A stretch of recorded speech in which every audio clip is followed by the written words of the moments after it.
দর্শক, বিরতির পর আপনাদের আবার স্বাগত। দেখছিলেন ব্যবসা বাণিজ্য বিষয়ক অনুষ্ঠান ইসলামী ব্যাংক বিজনেস টক। আপনাদের সঙ্গে আছে আমি সৈয়দ আশিক রহমান। আমরা আলোচনা করছি বিনিয়োগ ও অর্থ পাচার নিয়ে। জনাব সবুর খান, বিরতির পূর্বে আপনি নতুন উদ্যোক্তা নিয়ে কথা বলছিলেন, সেটা যদি করেন। নতুন উদ্যোক্তারা যখন মার্কেটে আসে তারা কিন্তু সবসময় একটা সহনশীল ব্যাংক ইন্টারেস্ট রেট এক্সপেক্ট করে, এবং সোফার ব্যাংকগুলো কিন্তু অনেকগুলো ফ্যাসিলিটি তাদের থাকে। যেমন এসএমই সেক্টরকে ডেভেলপ করার জন্য বাংলাদেশ ব্যাংক কিন্তু অলরেডি একটা ভালো অ্যামাউন্ট কিন্তু বিভিন্ন ব্যাংকের মাঝে ডিস্ট্রিবিউট করে দিয়েছে। যেমন জাইকা থেকে প্রায় 500 crore টাকা বাংলাদেশ ব্যাংকে দেওয়া হয়েছে।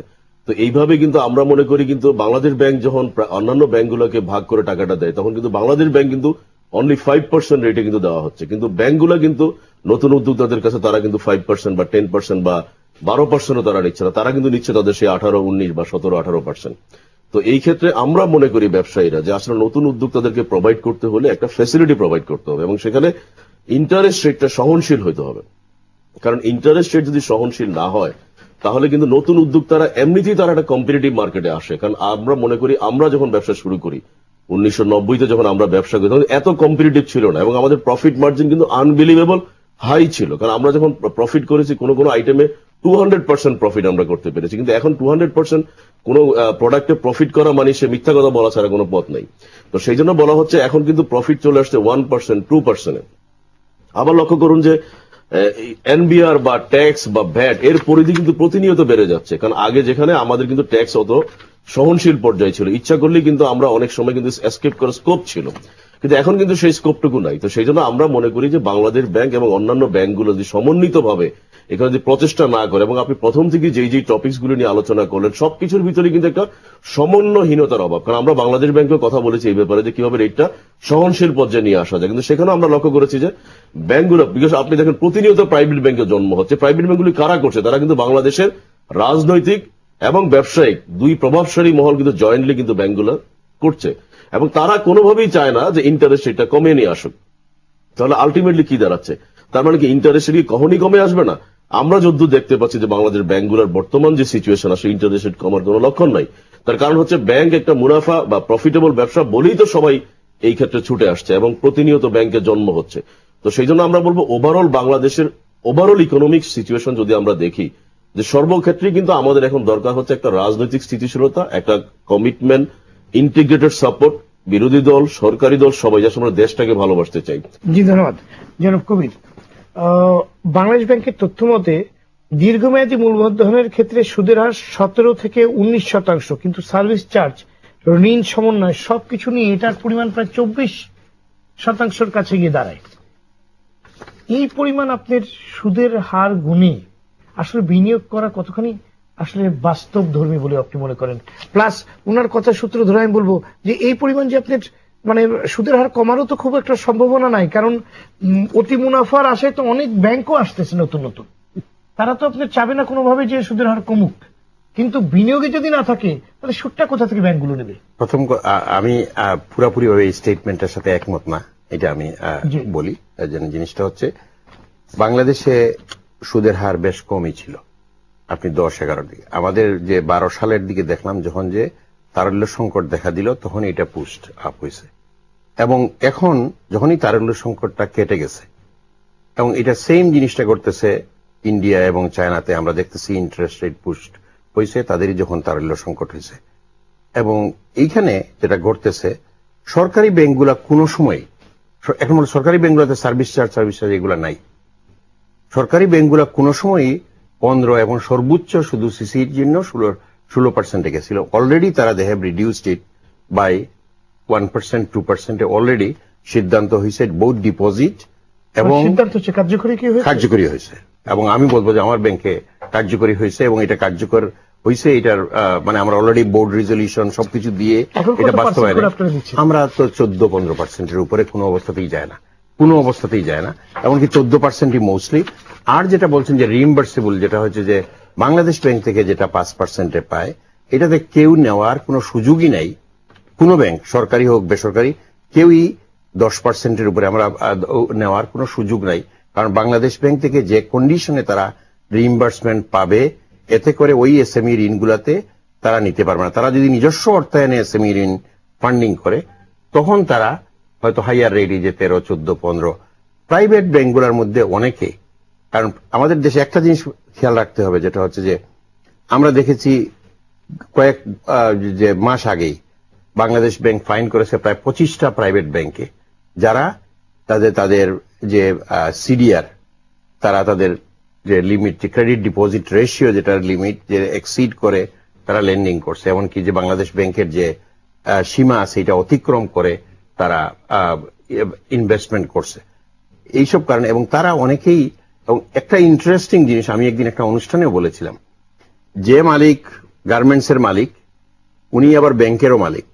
উনি যখন গার্মেন্টস এর ফোরামে দাঁড়ান তখন উনি বলেন যেটা হইতেছে যে ইন্টারেস্ট রেট কমাতে হবে, আবার যখন ব্যাংকের ফোরামে যান উনি কিন্তু সর্বোচ্চ গলায় বক্তব্য রাখেন যেটা হলো যে ইন্টারেস্ট রেট বাড়াতে হবে, মানে বাড়ানোর জন্য ডিফেন্ড করেন ওইটাকে।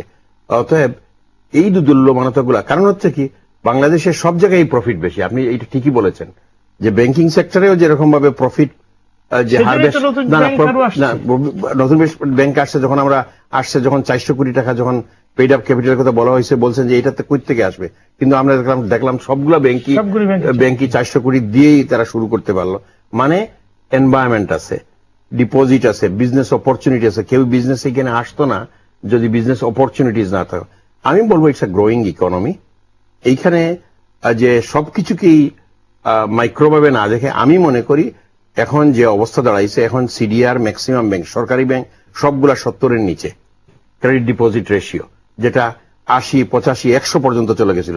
এখনো কিছু সরকারি মানে কমার্শিয়াল ব্যাংক না, যারা ফাইন্যান্সিয়াল ইনস্টিটিউশন যেগুলা, যে ডেভেলপমেন্ট ব্যাংক যেগুলা বা অন্য, এবং বেসরকারি ব্যাংক অনেকেরই আছে 90-এর উপরে। অতএব এই যে অ্যানোমালিজ গুলা, এদের উপরে আমি বলবো যে বাংলাদেশ ব্যাংকে আরো কঠোর হতে হবে, এবং যারা এইসব যে মানে আনএথিক্যাল প্রফিট আর্ন করতেছেন, ওনাদের স্প্রেড হওয়ার কথা 5%, ডিপোজিট নেন ওনারা 12%, আবার কিভাবে ওনারা 19% দেবেন? এটা তো অবৈধ। এই কাজটা যারা করতেছেন তারা অবৈধ কাজ করতেছেন। কারণ বাংলাদেশ ব্যাংক থেকে গাইডলাইন আছে, ফাইনও করা হয়েছে কিছু ব্যাংকে, যে স্প্রেড কোনো অবস্থাতেই 5%-এর উপরে হতে পারবে না। পুরো সরকার, বিদেশি ব্যাংকগুলো তো 7%, 7.5% তারা স্প্রেড নিয়ে, বিদেশি ব্যাংকও এখানে ব্যবসা করতেছে। ইউ আর রাইট, যে বিদেশি ব্যাংকও এখানে ব্যবসা করতেছে স্প্রেড 6-7% নিয়ে, এবং এদেরকে ওয়ার্নিং করা হয়েছে। নিচ্ছে তো তারা কি কারো নিয়ন্ত্রণের মধ্যে নাই? না, এটা তো ধরতেছে, ফাইন করতেছে। আপনি জিনিসটা দেখেন, বাংলাদেশে প্রথমবারের মতো ফাইন করা হয়েছে কিছু। আমার কথাটা হচ্ছে আইনকে প্রয়োগের যে অবস্থা, এটা এখনো দুর্বল। আমি মনে করি এটাকে আরো শক্তিশালী করতে হবে, কারণ আমাদের economy is a growing economy. এখন যেহেতু একটা ভয়, নির্বাচনের বছর, এইখানে ইনফ্লেশনারি একটা পুশ আছে, সেই জন্য বাংলাদেশ ব্যাংকেতে অনেক কশাস হতে হবে যেন প্রাইস পুশ না হয় বা অন্য কোনো কিছু না হয়। নির্বাচন শেষ হবে, ওই ধরনের কনসার্ন গুলা মাথায় মধ্যে থাকবে না। তখন আমি মনে করি যে খুব ইজিলি মানে এইগুলাকে বাস্তবায়ন করা সম্ভব হবে, যে আমাদের যে এই এত ধরনের ইন্টারেস্ট রেট থাকবে না, এবং ব্যাংকগুলাকে তখন আরো হয়তো এইটাতে, কারণ কম্পিটিশন বেড়ে যাবে। আমাকে এখন বাধ্য করা হচ্ছে যে 10%-এর উপরে যেন আমি লাস্ট ইয়ার থেকে এই বছরের যেন ইয়ে না হয়, ইনভেস্টমেন্ট যেন গ্রোথ না হয় সরকারি ব্যাংকগুলোর এমওইউ সাইনের মাধ্যমে। কিন্তু আমি গত বছরও 15% আমাকে অ্যালাউ করা হয়েছে, কারণ এই বছর আমাকে দেওয়া হচ্ছে, আমার কাছে 1000 কোটি টাকা আছে, রূপালী ব্যাংকে 1000 কোটি টাকা আছে, আমি কলমানিতে খাটাইতেছি। অতএব আমি তো একটা ব্যাড সিচুয়েশনে, কারণ আমি বিজনেস করতে বসছি, আমি বিজনেস করতে আমার টাকা খাটানোর সুযোগ নাই। কারণ উনি আসছেন, হয়তো একজন ব্যবসায়ী আসছেন যে আমাকে টাকা দেন, আমি দিতে পারতেছি না।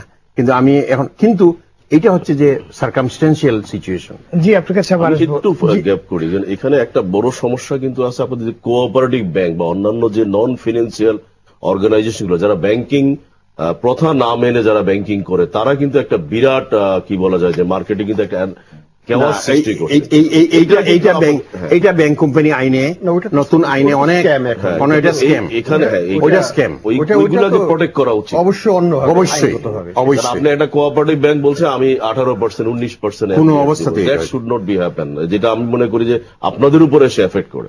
জি, আমি যেটা মনে করি যে বাংলাদেশের মতো দেশে ইন্টারেস্ট স্ট্রাকচার, আমাদের তো মোটামুটি ভাবে আমরা বলি যেটা pre market determine interest structure, and I think it is by and large. কারণ ডিমান্ড যদি না থাকে তাহলে লোনটা নিচ্ছে কারা? আপনিই বলুন। আমি যখন 2011 সালে যখন আমাদের ইকোনমিতে একটা টানাপোড়েন হলো ব্যালেন্স অফ পেমেন্টের দিকে, এক্সচেঞ্জের দিকে, তখন প্রাইভেট সেক্টর বরোইং ছিল 27%, 27.5%-এর মতো। এই ইন্টারেস্ট রেটই তো তারা নিয়েছে। এই যে হাই গ্রোথ ইন ডিম্যান্ড, এটা আসছে বলেই তো আমাদের ইন্টারেস্ট রেটটা হাই হচ্ছে। এটা কিন্তু অস্বীকার করা যাবে না। এবং সেই জন্য কারা নিচ্ছে? বিজনেসম্যান কমিউনিটি নিচ্ছে। এখন এখানে প্রশ্ন উঠতে পারে দুই রকমের। একটা হচ্ছে রিয়েল বরোয়ার আর ফিকটিশিয়াস বরোয়ার, অর্থাৎ আমি টাকা নিলাম, টাকা দিলাম না, তাহলে কিন্তু ইন্টারেস্ট রেট ডাজন্ট ম্যাটার। হলমার্কের জন্য কোনো ইন্টারেস্ট রেটই ম্যাটার, Exactly. কোনো কিছুই ম্যাটার। আমি তো নেওয়ার জন্য, 20% আমি তো দেওয়ার হলেও তো জন্য কোনো আসি, সমস্যা ছিল না। জি। কাজে আমার জন্য কিছু আসে যায় না। It creates A demand.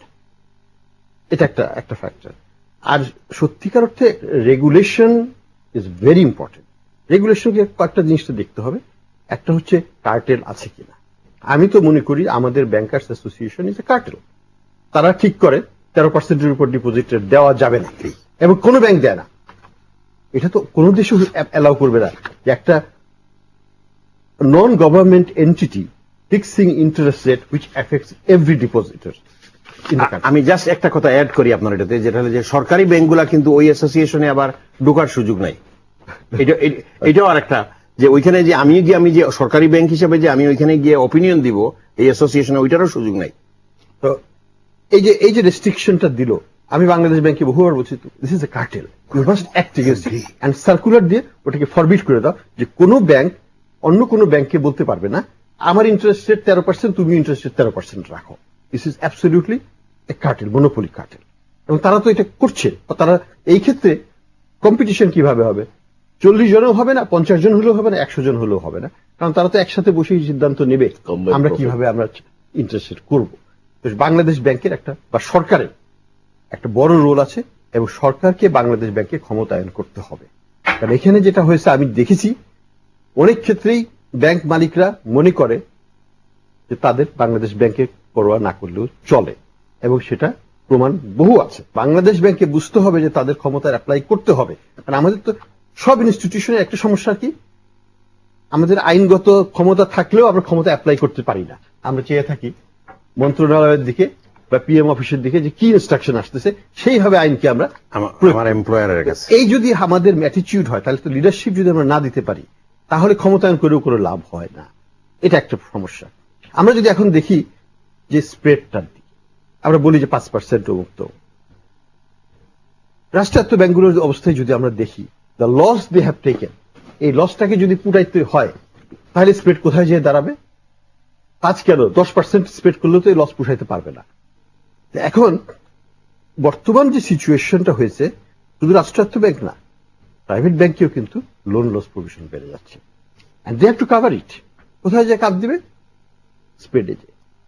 3 নম্বর, আমরা যদি ব্যাংকের এফিসিয়েন্সি দেখি, বাংলাদেশের ব্যাংকগুলো despite all development still very inefficient. আমাদের ম্যান পাওয়ারের এফিসিয়েন্সি ইজ ভেরি লো।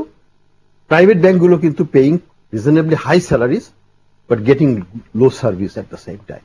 এবং এই জিনিসটাকে যদি ইমপ্রুভ করতে না পারি, তাহলে আমরা আমাদের কস্ট অফ ডুইং বিজনেস, যেটা একটা ফ্যাক্টর টু দ্য স্প্রেডে, এটাকে আমরা কমাতে পারবো না।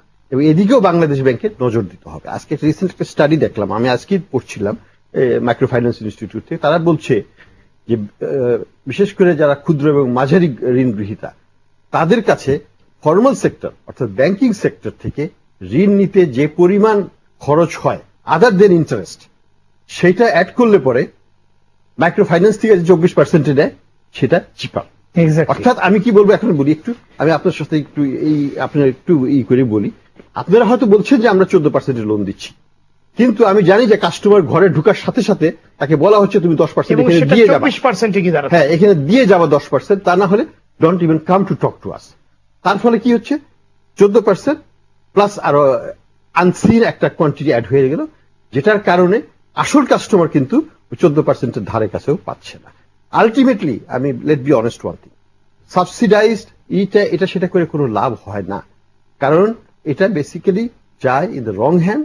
বেসিক্যালি রেন্ট সিকিং লোকেরা লাইন দিয়ে ওই জিনিসগুলো নিয়ে নেয়। যে মাছ চাষ করে সে মাছের চাষের ঋণ পায় না, অন্যরা জমি কিনে তারা জমি কেনার জন্য সেটা নেয়, এবং এই কারণে রেন্ট সিকিংটা আরো বাড়ে। তো আমি মোটামুটি ভাবে বিশ্বাস করি যে যদি আমরা সত্যিকারের একটা কম্পিটিটিভ এনভায়রনমেন্ট করতে পারি, যদি আমরা ইনফ্লেশনকে কমাতে পারতাম আরো, যদি আমরা এই এফিসিয়েন্সি গুলো যেটা আমি বললাম লোন লস কমানো, যদি আমরা এই বিজনেসের এফিসিয়েন্সিটাকে বাড়াতে পারি, আই এম শিওর এবং কম্পিটিশন ইনশিওর করতে পারি, ইন্টারেস্ট রেট স্ট্রাকচার কমে আসবে। ইন এডিশন বাংলাদেশ ব্যাংক একটা পলিসি নিয়েছে যেটা আমরা ফুললি সাপোর্ট করি বাংলাদেশ ব্যাংকে, সেটা হচ্ছে একটা কম্পিটিশন বাড়ানোর জন্য বিদেশ থেকেও ডলার লোন অ্যালাউ করছে টু বিগ কর্পোরেশন। ঠিক আছে, প্রাইম ক্লায়েন্টস তোমরা বাইরে যে যদি বড় করতে চাও, তোমাদের যদি ক্যাপাসিটি থাকে, do it. Bangladesh bank approval দিচ্ছে, গত বছর 1.6 বিলিয়ন ডলারের দেওয়া হয়েছে। এটাও একটা চাপ সৃষ্টি করবে আমাদের ব্যাংকিং সিস্টেমের উপর টু বি মোর কম্পিটিটিভ, কারণ একটা অল্টারনেট সোর্স কিন্তু প্রাইম বড়রা পেয়ে যাচ্ছে। তো এটা কিন্তু মনে রাখতে হবে যে আমাদেরকে যে কোনো ভাবেই হোক এফিসিয়েন্সি বাড়াতে হবে, কম্পিটিশন বাড়াতে হবে, এবং ফরগেট অ্যাবাউট কন্ট্রোল। কন্ট্রোল দিয়ে কিছু হবে না, কারণ control means rent seeking, control means abuse of power and abuse by the party in power. এটা দিয়ে কিন্তু দেশের উপকার হবে না, আপনাদের বিজনেস কমিউনিটির কোনো উপকার হবে না। ধন্যবাদ সবাইকে আমাদের স্টুডিওতে এসে আপনাদের মূল্যবান মতামত দেওয়ার জন্য। দর্শক, দীর্ঘ বিশ্ব অর্থনৈতিক মন্দার মাঝেও দেশের অর্থনীতি সামনের দিকে এগিয়ে যাচ্ছে। আভ্যন্তরীণ ও আন্তর্জাতিক নানা প্রতিবন্ধকতার মাঝেও এই সাফল্য অর্জন সম্ভব হচ্ছে দেশের অভ্যন্তরে খেটে খাওয়া পোশাক শ্রমিক এবং বিদেশের মাটিতে শ্রম বিক্রি করা প্রবাসীদের কষ্টের বদৌলতে। কিন্তু এই কষ্টার্জিত অর্জন ফিকে হয়ে যাচ্ছে এ দেশেরই আরেক শ্রেণীর মানুষের বিনিয়োগের নামে টাকা বিদেশে পাচার করে দেওয়ার কারণে। একদিকে রাজনৈতিক অস্থিরতা ও অনিশ্চয়তার কারণে দেশের অর্থনীতি গতি হারাচ্ছে, অন্যদিকে অর্থ পাচারের কারণে দেশের অর্থনীতির অপচয় হচ্ছে, বিপর্যয় নেমে আসছে। অচিরে এই প্রবণতা বন্ধ করতে হবে এবং তা প্রচলিত আইনি ব্যবস্থার মাধ্যমেই সম্ভব। আরেকটি বিষয় হলো ব্যাংক ঋণের সুদের হার, যা দক্ষিণ এশিয়ার মধ্যে বাংলাদেশের সবচেয়ে বেশি, এমনকি কিছু কিছু ক্ষেত্রে দক্ষিণ এশিয়ার বেশিরভাগ দেশেরই প্রায় দ্বিগুণ। এটা অনৈতিক। এক ধরনের ব্যবসায়ীদের অসম প্রতিযোগিতার কারণে সুদের হার নিয়ন্ত্রণে থাকছে না, ফলে উদ্যোক্তা সৃষ্টি হচ্ছে না। যারা ঝুঁকি নিয়ে বিনিয়োগ করছেন তারা ক্ষতিগ্রস্ত হচ্ছেন। সুতরাং কেন্দ্রীয় ব্যাংককে বিষয়টি গুরুত্বে নিয়ে বিনিয়োগ বান্ধব পলিসি গ্রহণ করতে হবে। অন্যথায় দীর্ঘমেয়াদে যে নেতিবাচক প্রভাব পড়বে, সহসা তা থেকে বেরিয়ে আসা মুশকিল হবে।